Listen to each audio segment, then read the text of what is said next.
If the Wi-Fi of your Android device keeps disconnecting, then let us see how to fix the issues.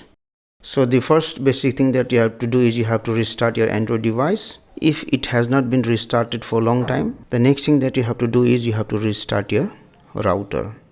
After that, what you do, you can go to this option settings, go to general management, reset, and you can select this option reset network settings. So this will reset all the network settings for Wi-Fi, mobile data and Bluetooth. After you do this one, check if this will fix the issue or not. If the issue still exists, then what you do, you go to this settings, go to connections, go to Wi-Fi and tap on your Wi-Fi name and then select forget. After that, again tap on your Wi-Fi name, enter the password for your Wi-Fi, select this option advanced. Under IP setting, select static. So what we are going to do is we are going to manually put the IP address. So we can enter 192.168.1. And here the last digit you can put from 1 until 225. So you can put any number. For example, I will put 120.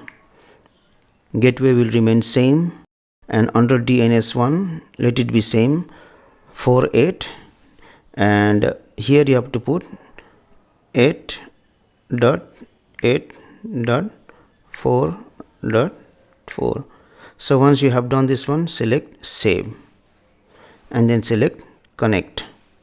So wait for a few seconds to check if the Wi-Fi connects or not. Now if the Wi-Fi does not get connected, then what you have to do is here under this IP address, you have to try to change the IP address to check which is suitable for your device and then select save.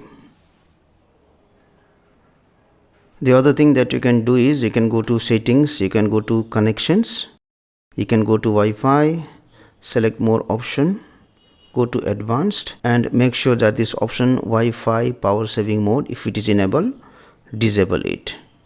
And then you go to this option view more and you have this option Wi-Fi control history. Select it. Now here you will see the applications which can turn on or turn off your Wi-Fi. So if you see these applications, what you do, you have to select that application which you have installed, and then you have to disable this option allow app to control Wi-Fi. Similarly, go back and select that application and then disable it. So once you have done all of these things, check still if the Wi-Fi gets disconnected or not. One last thing, if you are using any free VPN in your device, then what you do, uninstall the VPN and check if this will fix the issue or not. Thank you for watching this video. Please like and share this video if you found it helpful. Also click on the subscribe button and hit on the bell icon to get the notification of our latest videos for free.